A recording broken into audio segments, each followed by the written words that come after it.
Hello.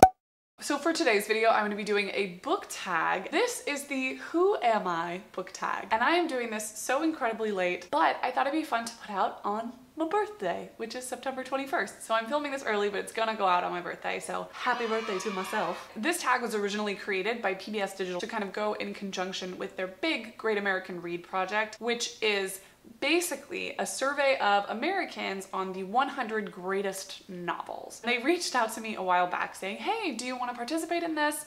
And I love PBS, and I also love PBS Digital. Their channel is great. They've done a bunch of really cool videos with Lindsay Ellis around the Great American Read, so go check that out. I'll leave a link down below. But this summer was not great for me, so I'm catching up on things, and I thought it'd be fun to still do this because the Great American Read is still continuing through autumn. There's an ongoing series that's actually hosted by Meredith Vieira, and it interviews lots of famous authors about the books that define us and the books that we love and kind of inform who we are, all of that goodness. I'm rambling a lot. This book tag is all about the books that have made you who you are, which I think is really interesting.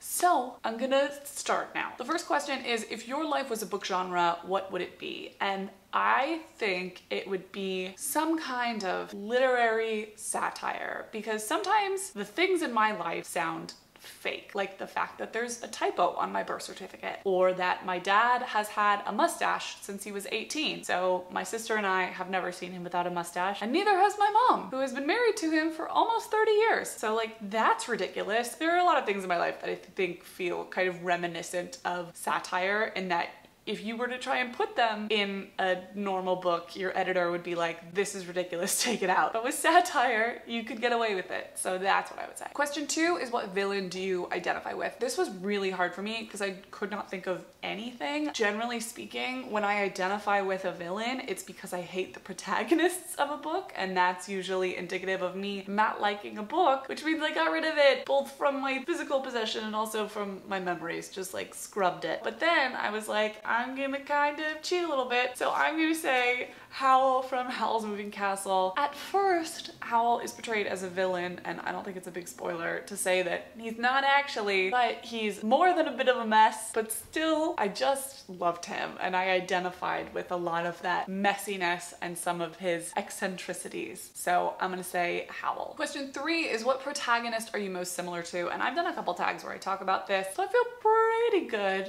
about my answer. I feel like I'm a combination between Hermione Granger from the Harry Potter series and Lizzie Bennet from Pride and Prejudice. I think those are two heroines that people identify with quite frequently. They're such iconic heroines that it feels a little bit conceited to be like, I'm really similar to two of the most beloved female characters of all time. I really identify with a lot of their like more negative traits. I'm a bit of a know-it-all, very quick to judge, and I live life on the assumption that I am right, which has gotten me into trouble. And then there's also like, I love books and reading, all of that stuff. So Lizzie Bennet and Hermione are the two characters with whom I identify the most. Number 4 is, what's a book that you connected with in the past, but you no longer feel that connection to? I feel like the easy cop-out answer here is Twilight. I was, once upon a time, very unironically into Twilight. The books came out when I was in middle school, and I read them when I was like 13 or 14, and I was just like, this is it. This is the greatest. And then as I got older, it was kind of like, oh, that was a time in my life. We all go through phases. Number 5 is, what's a recent read in which you would love to be a character? And for this, I'm going with, oh no, I can't get it out, City of Brass by S.A. Chakraborty. This is some super fun fantasy. It's kind of like a mix between historical fantasy and high fantasy. This is all about djinns in Egypt in the 19th century?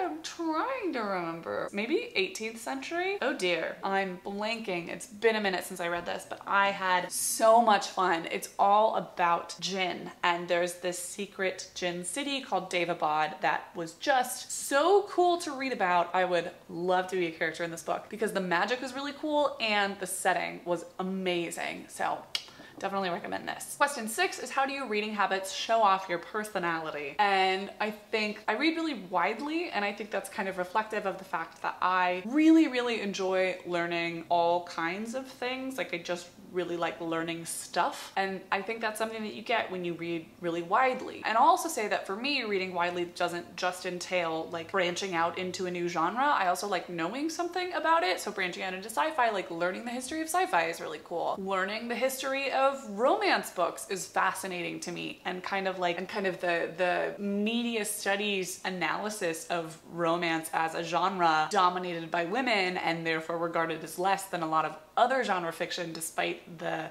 margin of book sales that it takes up. For me, reading widely is about learning a lot of things. I feel like there's probably something you could say about the volume I read, because I read a lot of books. Interpret that as you will. Those are some of my reading habits. And lastly, we have number 7, which is what is a book that taught you something about yourself. And for this, I have My Favorite Thing is Monsters by Emil Ferris. This book kind of brought to the forefront and helped me articulate a lot of stuff about myself. I love a challenge and I love to be challenged, and that is what this book is. It's not an easy read. It's not like a smooth narrative. Even the act of reading it itself is difficult. The lines, because first of all, this art is so gorgeous, but it's difficult to read the text because it's on lined paper and there's also just so much stuff going on that your eye gets distracted.